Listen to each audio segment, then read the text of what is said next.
Hi everyone, welcome to Good Morning Toowoomba for Wednesday's episode. Yeah, Wednesday the 27th. It will be the 27th. I get so confused with these dates, mate. When you're not working, it's really hard to keep up with the dates. All rolled into one. I know. So, Ben and Daryl, I'm Daryl Nicholson, and who have we got today, Ben? We're here with Doug Allen at Hampton Real Estate. So we've gone for a bit of a travel outside of Toowoomba, something a bit different for the viewers to have a look at. Trying to get a feel of what it's like out in the region during what's going on. So, Doug, how have you sort of been coping out here with coronavirus and all that's been happening? Well, obviously a lot of changes with real estate, impacts on open houses and inspections and that sort of thing. A lot of that's been rolled back progressively, which has been fantastic for us. We've only in the last couple of weekends been able to get stuff back into the open houses, and we've had a good response, had lots of people through, more than probably average. So I think people are keen to get back into real estate, which is good for us. You've got a rental business as well as sales, so are you finding your rental inquiries have gone up? That people might want to get away from Toowoomba out to here? Yeah, we are. We're getting quite a lot of people looking to come out this way, and even from as far as Brisbane, looking to really get out of the city. So rentals have been pretty much constant throughout, as you would expect, and haven't really seen much of an impact. So yeah, a few more people are looking at that lifestyle change away from the big city and sort of out into somewhere it's a bit more protected, I guess, from the effects of disease outbreaks. Yeah, well that's right. If I had 100 properties on 2 acres, I would have tenanted them in about a week. Okay. The amount of inquiry we've had for people looking to do exactly that, then it's been good. And lifestyle inquiry for out here for sales point of view? Yeah, it's been quite busy. Obviously out here being a more rural area, we are affected by the environment and the weather especially, so having good rain in January really kicked things off, and that sort of has been fairly constant even despite the corona impacts. Genuine buyers are still looking to buy properties, and we've actually been quite busy, which is good.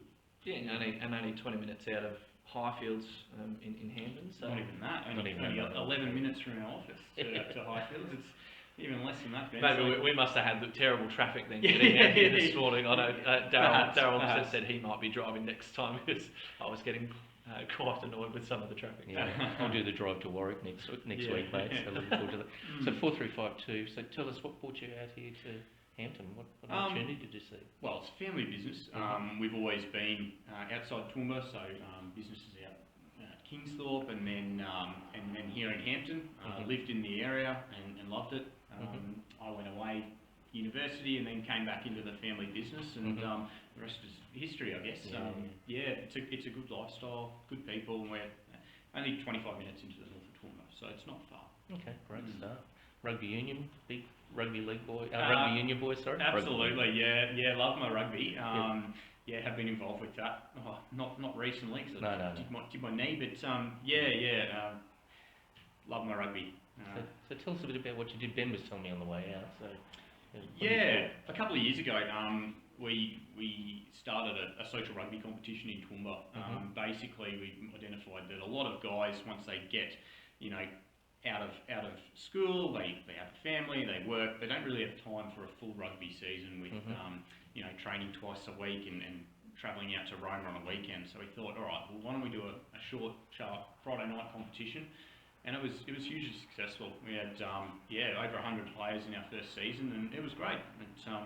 It moved on to other things now, and I don't know, maybe it'll come back. But well, I think now, if you can do it in smaller numbers, maybe it might get a bit more interest. Could be an idea, Daryl. It's I don't know where this thing's going to go. I'm used to working at Rumours International. Will we get back to 700, 800, 900 people in a venue again? I'm not sure yet. Yeah, I really can't say. Yeah, it's a case of waiting for the restrictions to lift, and Scott Morrison Tuesday announcing the Job Maker program. So something a little bit different. We've gone from Job Seeker to Job Keeper to Job Maker, and I'm wondering what the next iteration of the Job brand is going to bring. So do you think there'll still be the three? Like there was Job Seeker, which when we got laid off, we had to go line up for that. And I think I've told you the story. I talked to my housemate. I said, I don't know why they just don't pay us through our workplaces, because they've got our tax file numbers, they've got our BSVs. Lo and behold, 3 days later, Job Keeper.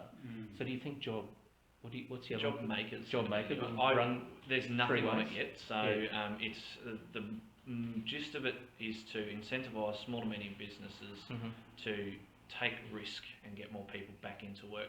But they're estimating it's going to be 5 years. Okay. 5 years it's going to take for everything to move back to some sort of economic normality. So, Right. and so it's really good to hear that you guys are doing so well out here. Yeah, absolutely. I mean, real estate businesses, especially ones with rent rolls, aren't particularly affected by job keeper, because it's based on turnover. So businesses that are highly reliant on the rental roll have a constant source of income. So it's not a huge one for the real estate industry in terms of sales. Yeah, absolutely. There's a downturn, especially in Toowoomba, and those guys are probably a bit more affected than we are. But look, anything that's going to create more jobs and help us bounce back from a crisis as deep as this is really important. So it's good to see the government's getting on the front foot.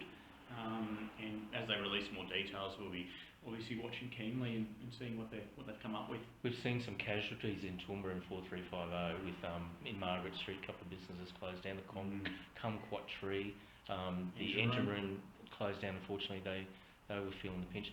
How's the business confidence within Crow's Nest, Hampton? Is there anything closing down? Well, we're not sure. Obviously, we've got Emerald next door. Amanda Hind, beautiful lady. Yeah, absolutely. They do a fantastic job there. I know they've obviously been hugely affected by this crisis. So a lot of people very keen to see them open up, and we're no different. We can't wait for them to be back in there. Yeah, it's a great place. It is. If you're out this way, you've got to call out and see Amanda and the team here, and come in and say good day to the guys here. And the Hampton Food and Wine Festival obviously is not happening. Not this year. We're still waiting to hear about the Toowoomba Carnival of Flowers and the Food and Wine Festival there. Do you think that plays a role in getting people out here, and will you see the flow effects of that? Yeah, no doubt. That makes a big difference in bringing people to the area. Whether it makes a big impact on the property market out here, I'm not quite so sure. But yeah, for sure. In terms of raising the profile of the area and letting people know about the great food growers that are out here, and the many artisans in terms of artwork and pottery and all that sort of stuff. Getting people to really engage with the region and what it's about, it's very important for that. Well, I know Hampton last year, I came out to the festival, a lot of Brisbane people, and I just sat at tables with Brisbane people, and it was really cool. So absolutely, mate, thanks for having us out here today. I've really enjoyed our little run out here and catching up, and I've learned a lot about 4352 today. So just in a space of 10 minutes. So. Well, thanks for coming, Daryl, and Ben as well. It's really good to have you guys out here, and it's important to show people what's beyond North Street and West Street and South Street and East Street. So it's good to have you here, guys. That's right. Well, thanks for having us out. We're at Hampton Real Estate out in Hampton, which is nice and easy to remember. We've got I'm Daryl Nicholson, 435 HTV, more than just a postcode. And thanks for joining us for Good Morning Toowoomba. I'm Ben Apsey.